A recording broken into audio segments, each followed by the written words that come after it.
Hello students, welcome back to our YouTube channel the Rage institute. Students, आज की इस video में हम क्या स्टार्ट करने वाले हैं? स्टूडेंट्स, आज की वीडियो में हम स्टार्ट करने वाले हैं क्लास 9 के हिस्ट्री का जो हमारा पहला चैप्टर था, ठीक है, द फ्रेंच रेवोल्यूशन, उसके आगे के टॉपिक्स को। ठीक है, क्या स्टार्ट करने वाले हैं? उसके आगे के टॉपिक्स को स्टार्ट करने वाले हैं। बच्चों, हम लोगों ने अपनी प्रीवियस वीडियो में द फ्रेंच रेवोल्यूशन का एक टॉपिक स्टार्ट किया था, जो था हमारा the outbreak of the revolution. हम लोगों ने अपनी प्रीवियस वीडियो में द आउटब्रेक ऑफ द जो रेवोल्यूशन था उसके कुछ चीज़ों को समझा था, बाकी की बची चीज़ों को हमने नेक्स्ट वीडियो के लिए छोड़ा हुआ था, जिसे हम आज की इस वीडियो में कवर करेंगे। तो बच्चों, फिलहाल तो the outbreak of the revolution थोड़ा सा लंबा टॉपिक था, इसलिए मैंने इसको 2 पार्ट्स में कवर किया ताकि आपको अच्छे से समझ में आए। तो I hope so the outbreak of the revolution का जो हमने छोटा सा टॉपिक, जो हमने एक छोटा सा पार्ट कवर किया हुआ था अपनी प्रीवियस वीडियो में, वो आपको अच्छे समझ में आया हुआ हो। आज हम उसी टॉपिक के आगे के पार्ट्स को यहाँ पे कवर करेंगे। तो आगे के पार्ट्स को कवर करने से पहले हम अपना जो प्रीवियस वीडियो में हम लोगों ने जो भी the outbreak of the revolution में जो भी चीज़ें पढ़ी हैं उसे हम पहले थोड़ा सा रिकैप कर लेते, ताकि हम स्टोरी को कनेक्ट कर पाएँ। नहीं तो फिर सब हवा हो जाएगा कि सर क्या पढ़ाया था, सब सोचने लगोगे। ठीक, तो सोचना नहीं है, क्विक रिवीजन लेते हैं, उसके बाद हम the outbreak of the revolution जो हम लोगों ने टॉपिक स्टार्टअप किया था, ठीक है, अपनी प्रीवियस वीडियो में, और उसे आधा कंप्लीट करके आधा पढ़ा था और आधा आज हमें जो पढ़ना है उसको हम पहले आधा रिवीजन कर लेते हैं जो पढ़ा हुआ है। ठीक, तो बच्चों, हम लोगों ने पढ़ा क्या था? पढ़ा ये था कि पूरी स्टोरी को, होल स्टोरी को एक बार स्टार्ट से कवर करते हैं। हमारा जो क्या था, लुई 16 फ्रांस का जो मोनार्क था, वो बहुत ही लग्जरियस लाइफ जीता था। ठीक है, क्या करता था? बहुत ही लग्जरियस लाइफ जीता था। अब बहुत ही लग्जरियस लाइफ जीता था तो भाई जाहिर सी बात है पैसे खर्च होते होंगे। ठीक है, तो पैसे खर्च होते थे तो ज़्यादा से ज़्यादा अपनी लग्जरियस लाइफ में ही अपने सारे पैसों को खर्च करता था। क्यों? क्योंकि उन सभी को बाय बर्थ प्रिविलेजेस मिले थे कि उन्हें क्या करना है, बस थर्ड स्टेट के लोगों के ऊपर सारी रिस्पॉन्सिबिलिटी डाल देनी है, उन्हीं से सारे टैक्सेस वगैरह क्या करने हैं, उन्हें लेने हैं। तो लेकिन जाहिर सी बात है, अगर तालाब का पानी है, अगर रुक गया है तो, और आप उस तालाब से रोज पानी निकाल रहे हो, तो एक टाइम ऐसा आएगा कि तालाब का पानी भी खत्म हो जाएगा। तो भाई साहब, बात तो फिर वही हो गई। हो क्या गया कि जो ट्रेजरी थी किसकी, लुई 16 की जो ट्रेजरी थी, वो भी एक टाइम ऐसा आया उसकी लग्जरियस लाइफ की वजह से खाली हो गई थी। अब ट्रेजरी खाली, तो अब वो बौखला गया कि क्या किया जाए। तो उसने क्या किया, सोचा कि हम टैक्स इंक्रीज कर देते हैं। टैक्स इंक्रीज करेंगे तो फिर से ट्रेजरी मेरी क्या हो जाएगी, भर जाएगी। तो अब उस समय था क्या कि ट्रेजरी खाली होने पे टैक्स इंक्रीज करना, तो चलिए उसकी सोच की बात होगी कि वो ये बात सोच सकता है, लेकिन टैक्सेस को वो पर्सनली खुद से बिना किसी के एडवाइस के, बिना किसी के सपोर्ट के वो नहीं कह सकते हो कि बढ़ा सकता था। ठीक है, तो प्रीवियस वीडियो में हम लोगों ने यही पढ़ा था कि लुई 16 ने सोच लिया कि मुझे टैक्सेस को इंक्रीज करना है, लेकिन जो ओल्ड रिजीम था फ्रांस का, उसमें ये होता था कि अगर आप कोई भी मोनार्क अगर टैक्सेस को इंक्रीज करना चाहता है तो सबसे पहले उसे फर्स्ट स्टेट, सेकंड स्टेट और थर्ड स्टेट के स्टेट जर्नल्स की मीटिंग बुलानी पड़ेगी, और उन स्टेट जर्नल की मीटिंग में वो अपने इस जो भी उसका जो टैक्स इंक्रीज करने का बात है उसको वो रखेगा, और उसके बाद जो थर्ड स्टेट, सेकंड स्टेट और फर्स्ट स्टेट के लोग हैं वो वोटिंग करेंगे। ठीक है, तो जाहिर सी बात है अब मजबूरन लुई 16 को मीटिंग रखनी पड़ेगी। तो होता क्या है कि लुई 16 मीटिंग रखता है, कहाँ रखता है? वर्सेल्स में। ठीक है, वर्सेल्स में लुई 16 मीटिंग रखता है, जहां पर आपने देखा था, पढ़ा था कि फर्स्ट स्टेट के 300 रिप्रेजेंटेटिव, सेकंड स्टेट के 300 रिप्रेजेंटेटिव और थर्ड स्टेट के 600 रिप्रेजेंटेटिव आए हुए थे। वर्साइल फोर्ट्स में थर्ड स्टेट के बहुत से लोग जो थे, जिनको कह सकते हो कि अलाउ नहीं किया गया था उस पर्टिकुलर मीटिंग में पार्टिसिपेट करने के लिए। किन किन लोगों को, जो आर्टिस्ट थे, जो पीजेंट्स लोग थे, उनको अलाउ नहीं किया गया था। तो उनको जो थर्ड स्टेट के जो एजुकेटेड पीपल गए थे रिप्रेजेंट करने, वो थर्ड स्टेट के जो एजुकेटेड पीपल थे, उन्होंने कहा कि आप हमें एक लेटर दे दीजिए। तो सभी ने लेटर लिखा, लगभग 40,000 लेटर लेकर के वो लोग पर्टिकुलर उस मीटिंग में गए थे, थर्ड स्टेट के लोग।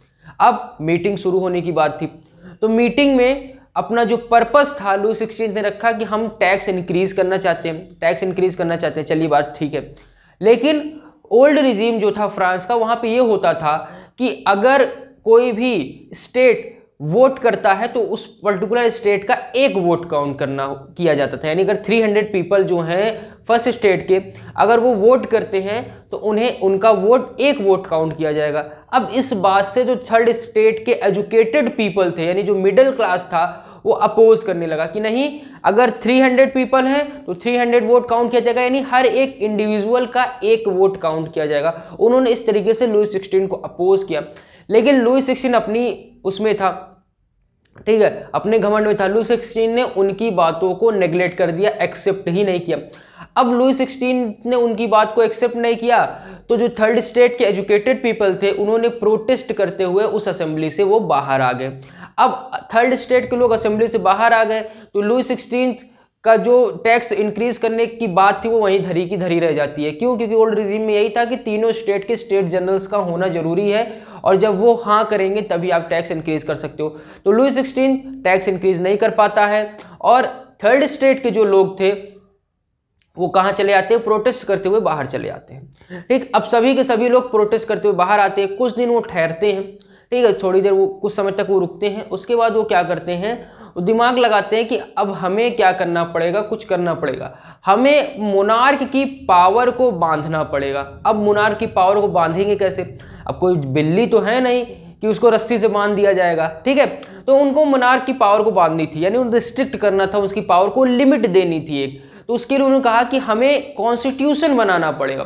तो कॉन्स्टिट्यूशन बनाने के लिए जितने भी मिडिल क्लास के लोग थे वो वर्साइल के टेनिस जो पर्टिकुलर जहाँ पे लोग टेनिस खेलते हैं उस टेनिस ग्राउंड में वो जाकर इकट्ठे होते हैं और वहाँ पे वो एक नेशनल असेंबली क्या करते हैं, इस्टेब्लिश करते हैं। क्या करते हैं? एक नेशनल असेंबली इस्टेब्लिश करते हैं अपने आप को, और वो अपने आप को वहाँ पे नेशनल असेंबली बना करके वहाँ पे वो कॉन्स्टिट्यूशन के लिए बातचीत करते हैं, ठीक है। अब नेशनल असेंबली क्या थी? तो नेशनल असेंबली तो थर्ड स्टेट के लोग सभी एजुकेटेड पीपल मिलकर के एक असेंबली बनाई थी जिसे नेशनल असेंबली कहा जाता है, जो कि पूरे फ्रांस को रिप्रेजेंट करती थी, ठीक है, पूरे के पूरे फ्रांस को रिप्रेजेंट करती थी। अब तो यहाँ तक बात हम लोगों ने पढ़ी थी।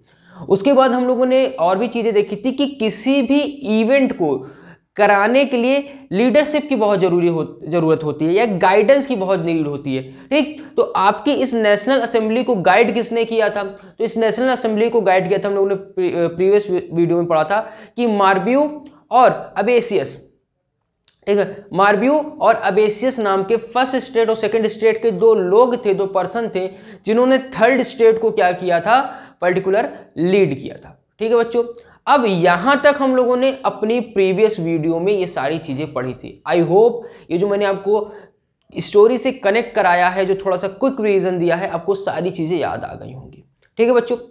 तो अब हम आज के टॉपिक की तरफ बढ़ते हैं। तो यहाँ पे हम लोगों ने देखा कि अब सभी लोग बाहर आ चुके हैं, सभी लोग वर्साइल के ग्राउंड में, टेनिस ग्राउंड में बैठे हुए हैं और वहाँ पे नेशनल असेंबली क्रिएट हो चुकी है और सभी के सभी लोग बिजी हैं क्या लिखने में? कॉन्स्टिट्यूशन लिखने में, ठीक। अब सबके सब बिजी हैं कहाँ पे? कॉन्स्टिट्यूशंस को लिखने में। तो आगे की कहानी होती क्या है कि वाइल द नेशनल असेंबली, ठीक है, आपकी एनसीईआरटी की लाइन है, while the national assembly was busy at Versailles drafting a constitution, the rest of France seethed with turmoil. अब क्या था कि जितने भी मेंस थे, ठीक है, उस पर्टिकुलर असेंबली में ज़्यादा सारे के सारे मेंस थे, तो पूरी की पूरी थर्ड स्टेट के जितने भी मेंस थे वो सब के सब कहाँ बिजी थे? वर्साइल में बिजी थे कॉन्स्टिट्यूशंस को ड्राफ्ट करने में, लिखने में। अब कॉन्स्टिट्यूशन को ड्राफ्ट करने में वहाँ पे लिखे बिजी थे, लेकिन कॉन्स्टिट्यूशन लिखने में लिख तो रहे थे वो, लेकिन जो पर्टिकुलर उस समय फ्रांस की सिचुएशन थी, क्या फ्रांस की सबसे पहली सिचुएशन थी बैड हार्वेस्टिंग, ठीक है, ट्रेजरी, इम्पिटी ट्रेजरी, और हार्वेस्टिंग अच्छी नहीं थी, ट्रेजरी भी खाली थी, जिससे क्या हो रही थी, पर्टिकुलर जो भी गुड्स थे, जो भी कमोडिटीज थी, उनकी प्राइस लगातार इंक्रीज होती चली जा रही थी। अब इस प्राइस इंक्रीज को कौन देखेगा? तो होता क्या है बच्चों कि पर्टिकुलर सभी के सभी मेंस जो थे वो कॉन्स्टिट्यूशन लिखने में बिजी थे। अब हो क्या रहा था कि अब बची कौन? वुमेन्स बची। तो वुमेन्स को क्या चलाना था? घर चलाना था, लेकिन बैड हार्वेस्टिंग के कारण ग्रेन्स नहीं थे, ट्रेजरी खाली होने की वजह से बहुत ही कह सकते हो कि ऐसी सिचुएशन उस समय बनी क्रिएट हो गई थी कि भुखमरी की सिचुएशन थी, ठीक है। और उसमें भी बहुत से लोग क्या हो रहे थे, फायदा उठा रहे थे मतलब कि जो बेकर्स वगैरह थे जिनके पास राशन था, वो राशन को क्या करके रख रहे थे, स्टोर करके रखते चले जा रहे थे, ताकि वो क्या कर सके, जब बहुत ही मंदी आ जाए, यानी बहुत ज्यादा हाहाकार मच जाए कि ग्रेन्स नहीं, तब वो अपने ग्रेन्स को निकाले और मन चाहे दाम पर बेच पाए।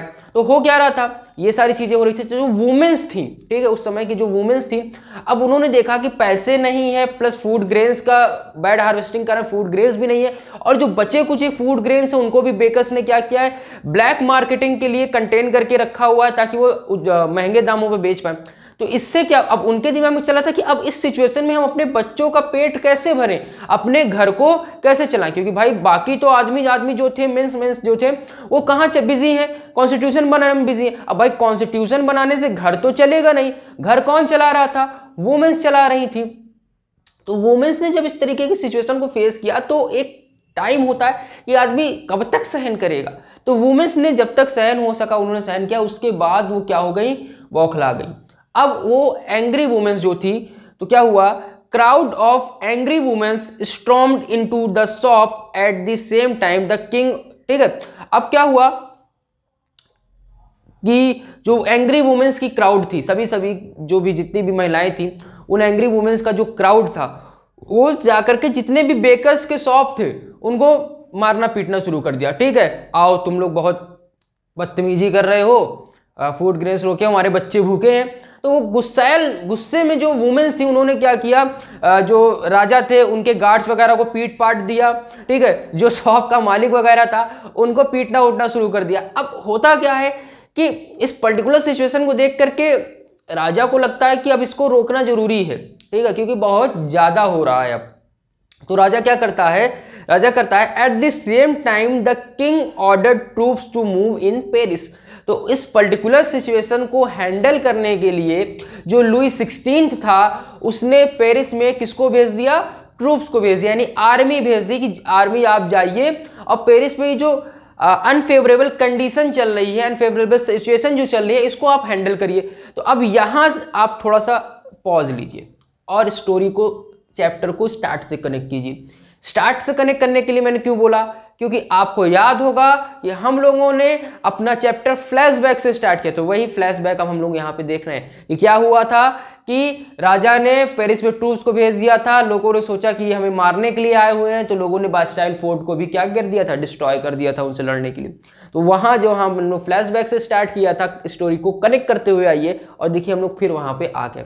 ठीक है बच्चों, यहां तक कहानी समझ में आई। कहानी क्या थी फिर एक बार देख लेते हैं। कहानी ये थी कि सारे के सारे मेंस कहाँ थे, नेशनल असेंबली बना करके क्या करने में बिजी थे, कॉन्स्टिट्यूशंस को बनाने में बिजी थे, यानी टेनिस ग्राउंड जो था वहां पे थोड़ा बहुत टेनिस वगैरह खेल लिया करते होंगे मन बहलाने के लिए। उसके बाद वो क्या करते रहे होंगे, कॉन्स्टिट्यूशन लिखना शुरू करते होंगे। ठीक है, तो कॉन्स्टिट्यूशन लिखा। अब सारे के सारे मेंस वहां बिजी, लेकिन घर को चलाएगा कौन, वुमेन्स चलाएंगी। लेकिन पर्टिकुलर फ्रांस की सिचुएशन अभी भी वही की वही है, ट्रेजरी खाली, ब्रेड हार्वेस्ट, राइज हो रही थी किसकी, कमोडिटीज की प्राइजेस, जिससे वुमेन्स को बहुत ही गुस्सा आ रहा था कि हम कैसे अपने घर को चलाएं। ठीक है, और इसी गुस्से को पालते पालते एक टाइम ऐसा आया कि उनका गुस्सा फूट पड़ता है। वो जितने भी बेकर शॉप्स के मालिक थे, ओनर्स थे, उनको पीटना पाटना शुरू कर देती हैं। जो राजा के जो गार्ड्स वगैरह थे उनको पीट पाट देती। तो इस पर्टिकुलर अनफेवरेबल कंडीशंस को कंट्रोल करने के लिए राजा क्या करता है, पेरिस में ट्रूप्स को भेज देता है कि जाइए और आप जा करके वहां के सिचुएशन को कंट्रोल कीजिए। ठीक है, तो ऑन 14 जुलाई, अब हमारा 14 जुलाई आ चुका है। तो on 14 July the agitated crowd stormed and destroyed the Bastille. अब क्या होता है कि 14 जुलाई को क्या होता है कि जब लोगों ने ट्रूप्स को देखा तो भाई कुछ समझ में नहीं आया, हथियार बंद ट्रूप्स हैं। तो उन सभी को लगा कि क्या है कि ये ट्रूप्स हमें मारने आए हैं। अब ये होता है कि जब जान बचाने की बात होती है, या तो मरो या तो मारो, ये वाली सिचुएशन हो जाती है। या तो अब देखो हथियार लेकर के आए हैं, वो हमें मार ही देंगे, उनके दिमाग में ये चल रहा था, इस तरह का फियर उनके दिमाग में चल रहा था। तो अब बौखलाया आदमी अपने आप को बचाने की कोशिश करेगा। अब जब बचाने की कोशिश करेगा, या तो वो मार देगा या तो मर जाएगा, ये वाली सिचुएशन होगी, यानी वो अपने दुश्मन को या तो मार देगा या तो फिर मरना तो लिखा ही था।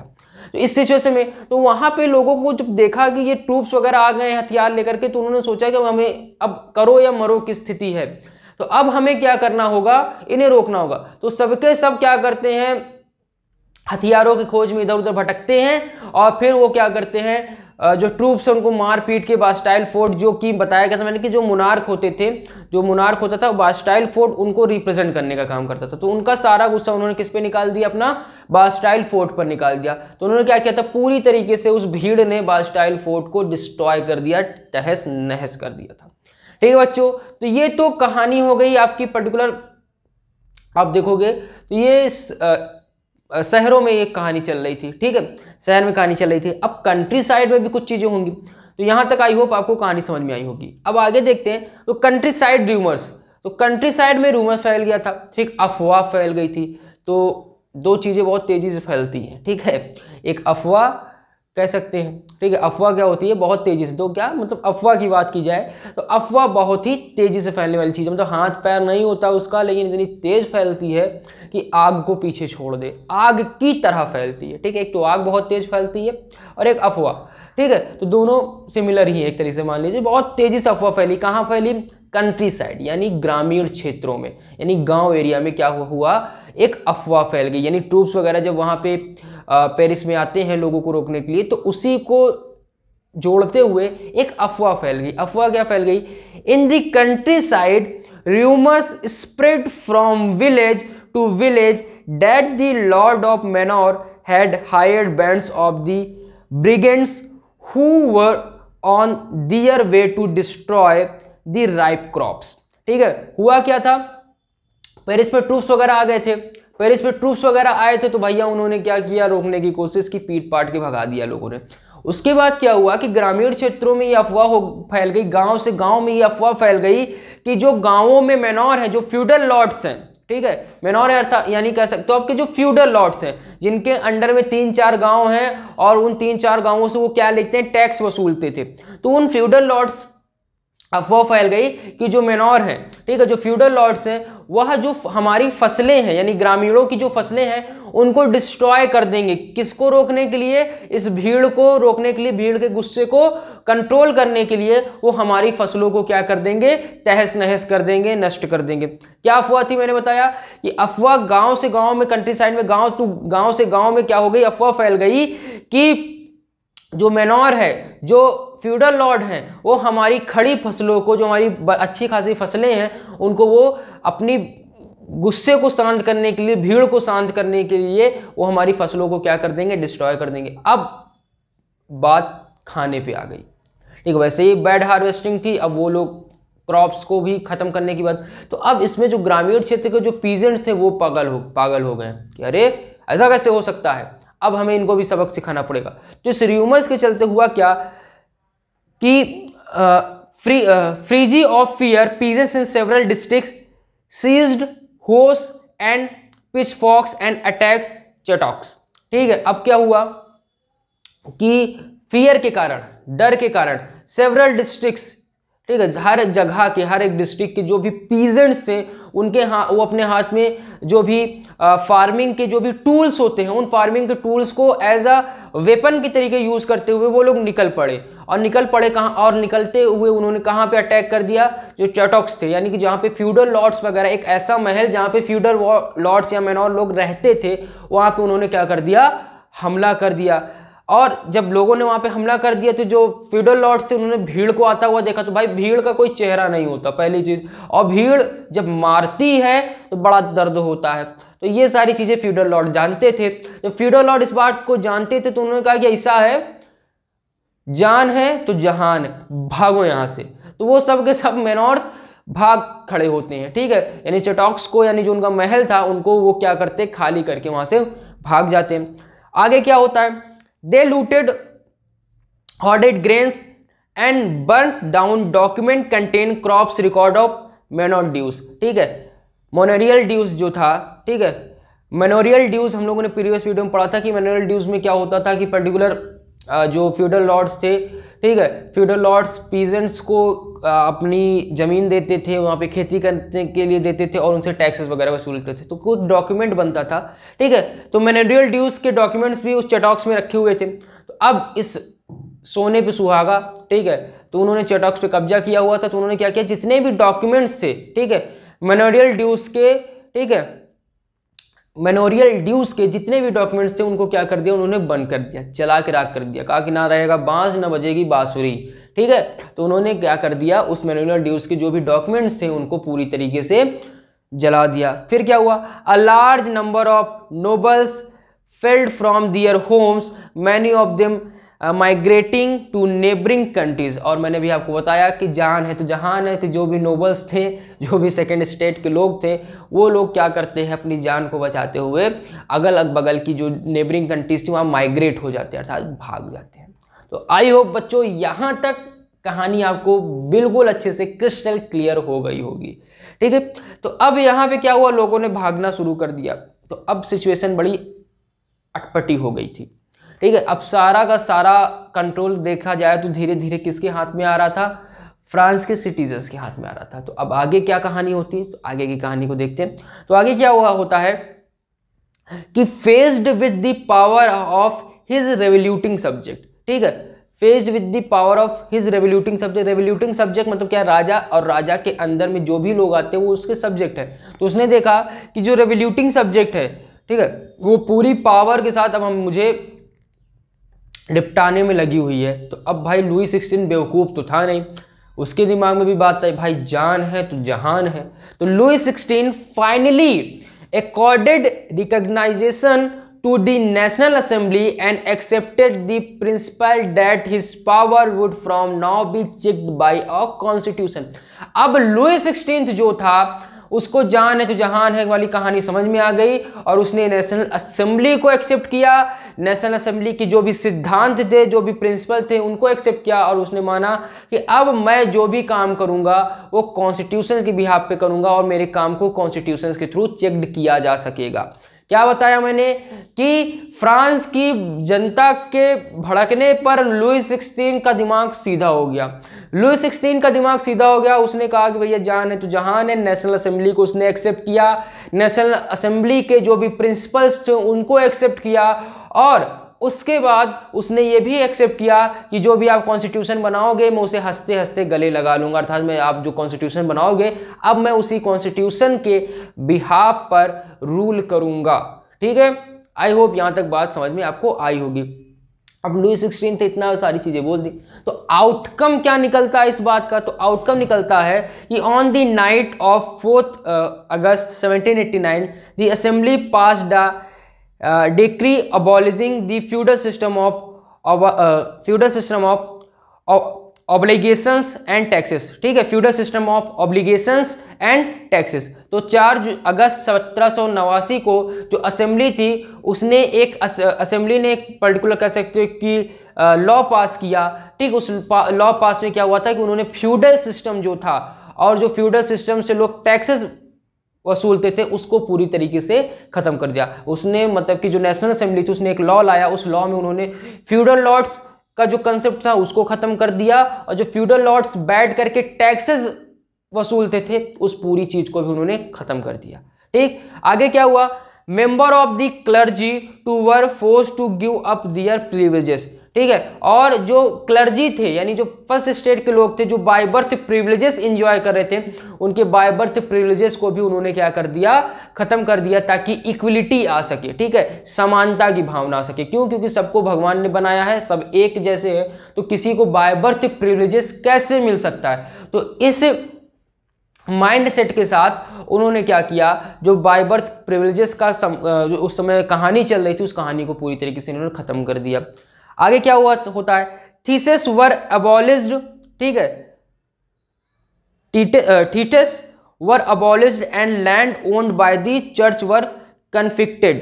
अब क्या होता है कि चर्च भी क्या करता था, जो राजा टैक्स लगाता था तो लगाता था, लेकिन चर्च भी एक क्या लगाता था, टैक्स लगाता था।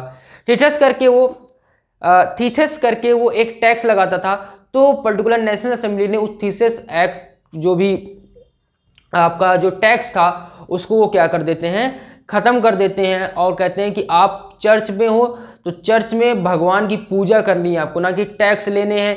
तो उन्होंने क्या किया, जो भी चर्च के पास लैंड थी उसको उन्होंने ले लिया, प्लस उनके पास जो ये पावर थी कि वो भी क्या कर सकते हैं, टैक्स ले सकते हैं, तो उस टैक्स वाली पावर को भी उन्होंने छीन लिया।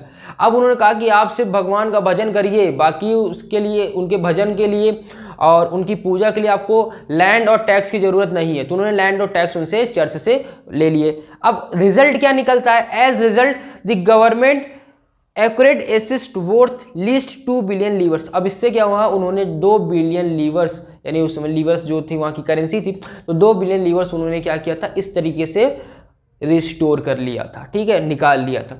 तो आई होप बच्चों यहाँ तक कहानी आपको समझ में आ गई होगी। फिर से एक बार देख लेते हैं होता क्या है। लुई 16 अपनी जान बचाने के लिए नेशनल असेंबली को एक्सेप्ट कर लेता है और ये मान लेता है कि अब वो कैसा काम करेगा, कॉन्स्टिट्यूशनली मोनार्की तरीके काम करेगा, यानी कॉन्स्टिट्यूशन के बिहाफ पे वो काम करेगा। अब जब उसने ये सारी बातें मान ली, तो नेशनल असेंबली की सारी बातें मान ली, तो आउटकम क्या निकलता है, आउटकम ये निकलता है कि 4 अगस्त 1789 को जो नेशनल असेंबली है वो एक लॉ पास करती है। उस लॉ में क्या था कि फ्यूडल लॉर्ड्स अब नहीं होंगे, प्लस जो भी टैक्सेस वो लेते थे वो भी अब पूरी तरीके से ख़त्म कर दिया जाएगा। दूसरी चीज़ क्या थी, जो क्लर्जी थे उनको जो बाय बर्थ प्रिविलेजेस मिले हुए थे उनको भी अब ख़त्म कर दिया जाएगा। तीसरी चीज़ क्या थी, जो चर्च टैक्स लगाता था उन टैक्सेस को भी अब नहीं लगाया जाएगा, चर्च से ये टैक्स लगाने की पावर हटा दी जाए, वापस ले ली जाती है, और प्लस चर्च के पास जो लैंड है उन लैंड्स को भी क्या कर लिया जाता है, उनसे ले लिया जाता है। अब ये सारी चीज़ें करके नेशनल असेंबली ने लगभग 2 बिलियन लीवर्स क्या किए थे, एसेट्स के तौर पर स्टोर किए हुए थे। ठीक है बच्चों, आई होप यहाँ तक आपको कहानी समझ में आई होगी। तो इसी के साथ जो हमारा जो आउटब्रेक ऑफ द रेवोल्यूशन था, ये जो ब्रॉड टॉपिक था वो हमारा अब खत्म होता है। ठीक, तो आई होप बच्चों यहाँ तक आपको कहानी बिल्कुल अच्छे से समझ में आ गई होगी। एक बार whole outbreak of the revolution को रिवाइज करते हैं। क्या था कि लुई 16 टैक्स इंक्रीज करना चाहता था। टैक्स इंक्रीज करने के लिए उसने फर्स्ट स्टेट, सेकंड स्टेट और थर्ड स्टेट के स्टेट जनरल्स की मीटिंग बुलाई। कहाँ पे, वर्सेल्स में। वर्सेल्स में थर्ड स्टेट, फर्स्ट स्टेट और second state, sorry first second third state के जो भी स्टेट जनरल्स थे वो आते हैं, जिसमें फर्स्ट स्टेट के 300 पीपल, सेकेंड स्टेट के 300 पीपल और फोर्थ स्टेट के 600 पीपल वहाँ पे आते हैं। अब नेशनल असेंबली में क्या हुआ था, फर्स्ट स्टेट सेकंड स्टेट को बाकायदा अच्छी खासी सीट दी गई थी बैठने के लिए, लेकिन थर्ड स्टेट के लोगों को, जो मिडिल क्लास थे, जो एजुकेटेड मिडिल क्लास थे, वो रिप्रेजेंट करने आए थे, तो उनको क्या कर दिया गया था, फर्स्ट स्टेट के लोगों के पीछे 300 को और सेकंड स्टेट के पीछे सीट के पीछे 300 जो थर्ड स्टेट के लोग थे उनको खड़ा कर दिया गया। उसके बाद क्या होता है, वोटिंग की बात होती है। तो अपना पर्पस वो वहाँ पे बताता है, लुई 16 पर्पस बताता है। तो पुराने फ्रांस के ओल्ड रिजीम में क्या होता था कि कोई भी स्टेट अगर वोट करता है तो उसका एक ही वोट काउंट किया जाए, जितने ही लोग वोट करें। तो थर्ड स्टेट का जो मिडिल क्लास था, एजुकेटेड मिडिल क्लास के लोग थे, उन्होंने इस बात को अपोज किया, उन्होंने इंडिविजुअल वोटिंग की बात की। अब इस बात को लेकर के लुई 16 अपोज करता है, जिसको देख अपोज करने के बाद क्या होता है, जो थर्ड स्टेट के लोग थे वो प्रोटेस्ट करते हुए असेंबली से बाहर आ जाते हैं। लुई 16 का जो टैक्स इंक्रीज करने का सपना था वो धरा का धरा रह जाता है। उसके बाद क्या होता है, उसके बाद कुछ समय के बाद जो थर्ड स्टेट के लोग हैं वो वापस वर्सेल के टेनिस ग्राउंड में आते हैं। वहाँ पे वो एक नेशनल असेंबली स्टैब्लिश करते हैं और उस नेशनल असेंबली में वो क्या डिसाइड करते हैं कि अब हम एक कॉन्स्टिट्यूशन बनाएंगे और उस कॉन्स्टिट्यूशन से जो राजा की पावर है उसको रिस्ट्रिक्ट करेंगे। अब हुआ क्या था कि भाई लीडेंस, ठीक है, गाइडेंस की बहुत ज़रूरत होती है। तो आपके थर्ड स्टेट को मार्ब्यू और अबेसियस, इन दो फर्स्ट स्टेट और सेकंड स्टेट के लोगों ने क्या किया था, लीड किया था। उसके बाद हम लोगों ने क्या देखा आज की वीडियो में, हम लोगों ने कंटिन्यू किया था इसी के बाद से कि सभी के सभी जो मेंस थे वो कॉन्स्टिट्यूशन बनाने में बिजी थे। अब जब सबके सब कॉन्स्टिट्यूशन बनाने में बिजी, तो घर कौन चला रहा होगा, तो घर चला रही थी औरतें, वुमेन्स। अब वुमेन्स के पास सामने एक सबसे बड़ा, क्या कह सकते हो कि वो क्या कर रही थी, एक बहुत ही बैड सिचुएशन को फेस कर रही थी, जिसमें क्या था, बैड हार्वेस्टिंग के कारण ग्रेन्स कम थे, ट्रेजरी खाली थी और इसके कारण क्या हो रहा था कि जो ग्रेन्स थे, जो फूड ग्रेन्स थे, उनकी प्राइस लगातार इंक्रीज होती चली जा रही थी। और इसमें भी क्या था, जो बचे कुछ एक ग्रेन्स थे उनको भी जो बेकर्स हैं वो बचा करके रख रहे थे ताकि वो ब्लैक मार्केटिंग कर सके, मन चाहे दाम पर बेच सके। तो इस सब चीज़ों से वुमेन्स क्या होती है, बहुत गुस्सा हो जाती हैं। गुस्से में आकर के वो जो शॉप के ऑनर्स हैं उनको और जो राजा के जो गार्ड्स हैं उनको पीटना पाटना शुरू कर देती हैं। इस तरीके की अनफेवरेबल सिचुएशंस को देख करके जो लुई 16 था, उस लुई 16 ने क्या कर दिया, ट्रूप्स को 14 जुलाई 1789 को ट्रूप्स को भेज दिया पेरिस में कि वो जा करके इस तरीके उसकी सिचुएशन को ये क्या कर सके, कंट्रोल कर सके। अब जब ट्रूप्स को वहां पे लोग देखते हैं तो ट्रूप्स को देखने के बाद लोगों को और कुछ नहीं सोचता, उनके दिमाग में बस ये बात आती है कि राजा ने इन ट्रूप्स को हमें मारने के लिए भेजा है। तो अब यहाँ पे क्या होता है कि सभी के मन में जब ये बात आती है तो वो क्या होते हैं, ट्रूप्स के ऊपर अटैक कर देते हैं और वहां पे जो बास्टाइल फोर्ट था उस बास्टाइल फोर्ट को भी वो डिस्ट्रॉय कर देते हैं। ठीक है बच्चों, यहां तक कहानी समझ में आई। अब इसके बाद क्या होता है, इसके बाद क्या होता है कि ये तो आपका हो गया कि पर्टिकुलर शहर में ये सारी सिचुएशन चल रही थी। कंट्री साइड कम नहीं था, कंट्री साइड में एक रूमर फैल गया कि जो फ्यूडल लॉर्ड्स हैं उनको वो क्या है, राजा के अंदर ही होते थे। तो राजा ने फ्यूडल लॉर्ड्स को ये कहा है कि तुम्हें इन भीड़ को रोकना है। तो अब भीड़ को रोकने के लिए ये रूमर फैल गया कि जो फ्यूडल लॉर्ड्स हैं वो क्या करने वाले हैं, जो उनकी क्रॉप्स है यानी जो पीजेंट्स हैं उनकी जो क्रॉप्स है उनको वो डिस्ट्रॉय करने वाले हैं। अब इस बात से जो पीजेंट्स हैं वो भी भड़क जाते हैं। भड़कने के बाद वो क्या करते हैं, उनको कुछ समझ में नहीं आता, डर की वजह से वो क्या करते हैं, जो फ्यूडल लॉर्ड्स का महल था, जो चटॉक्स था, उस चटॉक्स पे वो जो भी उनके टूल्स थे फार्मिंग के उनको लेकर के वहां पे अटैक कर देते हैं। तो इतनी बड़ी भीड़ को आता देख करके जो फ्यूडल लॉर्ड्स है वो अपनी जान बचाने के लिए क्या करते हैं, नेबरिंग कंट्री की तरफ भाग जाते हैं। और इसी मौके का फायदा उठा करके जो मैनुअल ड्यूज था, ठीक है, जो मैनुअल ड्यूज था, उस मैनुअल ड्यूज के जो डॉक्यूमेंट चटॉक्स में रखे हुए थे उनको भी वो पीजेंट्स क्या कर देते हैं, लेकर के जला देते हैं।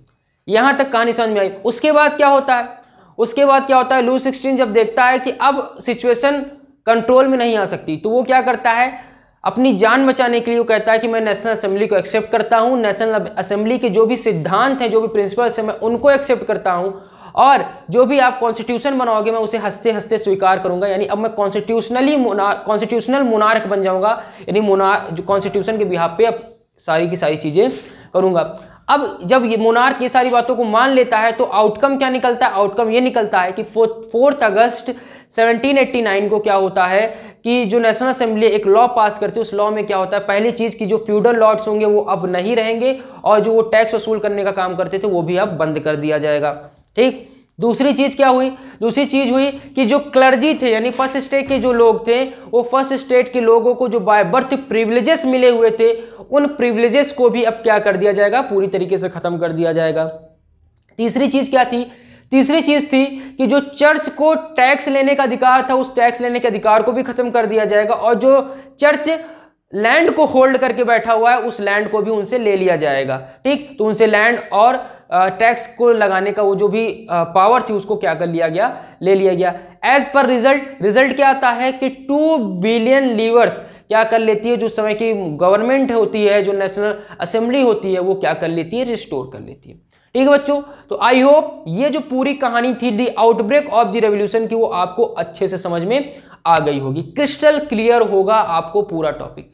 तो अब क्या है, कॉन्स्टिट्यूशन को एक्सेप्ट कर लिया मोनार्क ने, तो कैसे कॉन्स्टिट्यूशनल मोनार्क इस्टेब्लिश होता है, कैसे क्या सारी चीजें होती हैं, वो हम अपनी नेक्स्ट वीडियो में कंटिन्यू करेंगे। ठीक है, तो बच्चों आज की वीडियो में बस इतना ही।